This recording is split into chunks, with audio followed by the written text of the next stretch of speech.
Hi friends, आज हम बात करेंगे पेड़ों के बारे में। तो हमारे आसपास जो पेड़ हैं वो बहुत बड़े बड़े और घटादार होते हैं। तो वो पेड़ हमें बहुत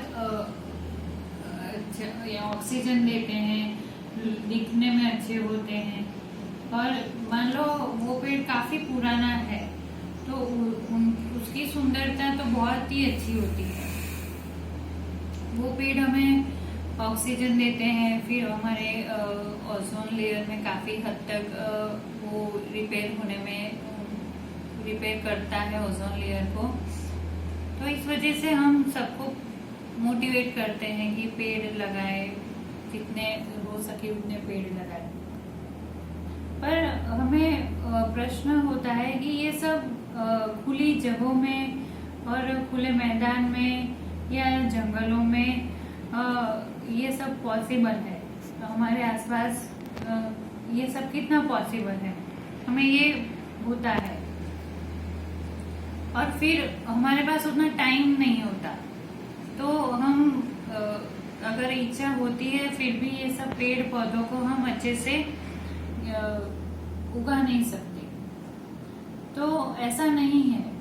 ये बड़े बड़े पेड़ हमारी छोटी सी बालकनी या हमारे टेरेस पे या घर के आसपास को ऐसी जगह है जहाँ अच्छी धूप आती हो, दिन भर की अच्छी धूप आती है, तो हमारे घर के आसपास छोटी जगह में बालकनी में टेरेस पे भी हम ये सारे बड़े बड़े पेड़ जो हम जंगलों में देखते हैं, जो हमारे आसपास देखते हैं, वो अच्छे से उगा सकते हैं।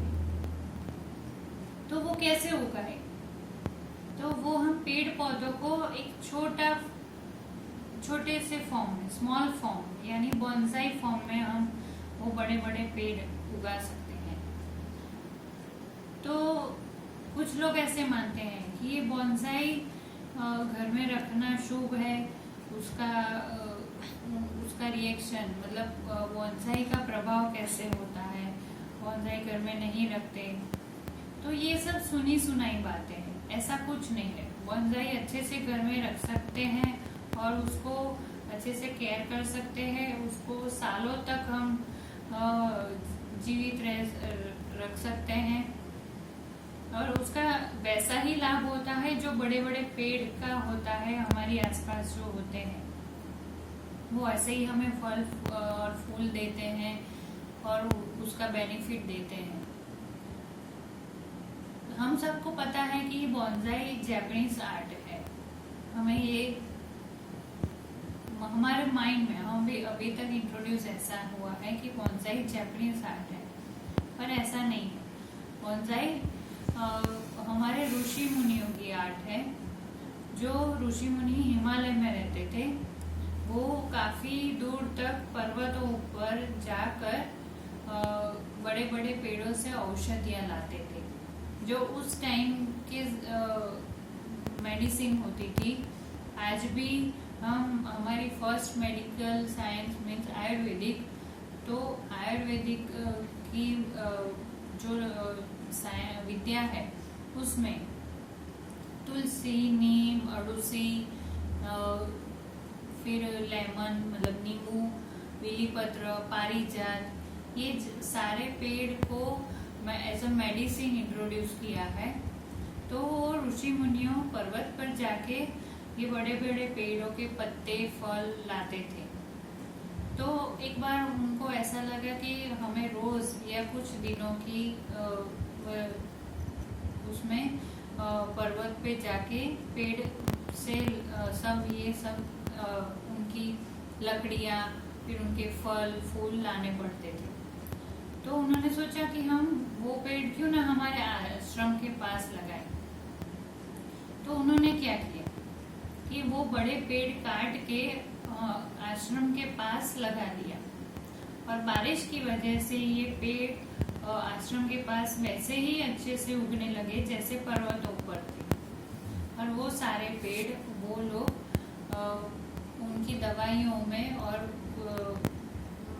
मेडिसिन और उनकी विद्या में उपयोग करने लगे। फिर वो ऋषियों की वो मेथड, वो विद्या जापानीज लोग हमारे देश में आए और उन्होंने देखा, तो वो विद्या अपने देश में लेके गए और उनको जमीन में नहीं बट एक पॉट के अंदर लगाया और उसको काट के फिर वायर करके शेप देके उनको बोनसाई का नाम दिया। ऐसे हमारी जो वृक्ष की विद्या है वो एज अ बोनसाई इंट्रोड्यूस हुई। ये सारी बातें जो है वो 12वीं सदी की बात है, जो बहुत पुरानी बात है, इसीलिए हमें ये बातों पे ज्यादा ध्यान नहीं पड़ा है। अब हम ये पेड़ पौधों को जब लगाएं तो हमें ऐसा होता है कि कौन कौन से पेड़ लगा सकते हैं। तो जो पहले के जमाने के पेड़ हैं तो काफी समय के पेड़ हम आज नहीं देख सकते। अगर हमारे घर में एजेड पर्सन है या हमें किसी से सुना है तो काफी पेड़ बहुत पहले हैं जो वो आज नहीं है। हिमालय पे भी अगर जाए तो उनके अवशेष भी नहीं मिलते क्योंकि वो बहुत पहले होते थे। अभी आज वो पेड़ पौधे नहीं होते होंगे। तो हमें क्या करना है कि हमारे जंगलों में जो पेड़ पौधे उगते हैं उसी को लेके हम बोनसाई बना सकते हैं। जो हमारे क्लाइमेट में, जब हमारे वेदर में, जैसे हमारी ऋतु है ठंडी, गर्मी और बारिश की ऋतु में जो पेड़ पौधे अच्छे से उग सके, अच्छे से सरवाइव हो सके, वही पेड़ को हम ऐसा बोनसाई बना सकते हैं। तो हम अगर ये सोचे कि अगर ये पेड़ पौधे हैं तो रात को कार्बन डाइऑक्साइड देते हैं, तो क्या हम घर के आसपास लगाएंगे और हमारे आसपास कार्बन डाइऑक्साइड बढ़ गया और हवा प्रदूषित हो गई तो हम क्या करें? अगर मान लो ये बात में थोड़ी सी भी सच्चाई है कि अगर थोड़ा सा भी सच है कि रात को पेड़ पौधे कार्बन डाइऑक्साइड छोड़ते हैं, ये सच है कि रात को पेड़ पौधे ग्रीन जो बाग बगीचे हैं वो कार्बन डाइऑक्साइड छोड़ते हैं, पर उसकी मात्रा इतनी कम है कि वो हवा में मिक्स हो जाती है और हवा के अंदर जो ऑक्सीजन पार्टिकल्स होते हैं उसमें मिक्स हो जाती है और हमें उतना प्रॉब्लम नहीं करती है। अगर प्रॉब्लम करती तो जंगलों में जहाँ दूर दूर ये प्राणी एनिमल्स जो रहते हैं उनको वो जीवित नहीं रह पाते, क्योंकि वो काफी सारे पुराने पेड़ों के बीच में रहते हैं, घने जंगलों में रहते हैं। और हमारे आसपास भी जो पेड़ पौधे हैं वो उनका कार्बन डाइऑक्साइड लेवल इतना कम है कि वो हमें इतना डैमेज नहीं कर सकते। तो ये पेड़ पौधे और जो पुराने है हमारे आसपास उनको हम बोनसाई के रूप में हम उगा सकते हैं और अच्छे से उनकी केयर कर सकते हैं और उनका फल, पत्ते, फूल हम उसको दवाइयों में यूज कर सकते हैं और उसका फायदा भी ले सकते हैं। तो हम बोनसाई को एक बड़े से उसका बेनिफिट लेने के लिए हम हमारे घर के आसपास जो बड़े पेड़ है उसका बोनसाई बना के रखने का ट्राई करेंगे। कुछ पेड़ हमारे ऐसे हैं जो सच में उसको हमारे धर्मों में उसका स्थान है, जैसे हमारा बनियन ट्री। तो वर्ड बोलते हैं इसको कि है कि ये बहुत पुराना वर्ड है, हमारे दादाओं के जमाने का वर्ड है, ऐसे सब बोलते हैं।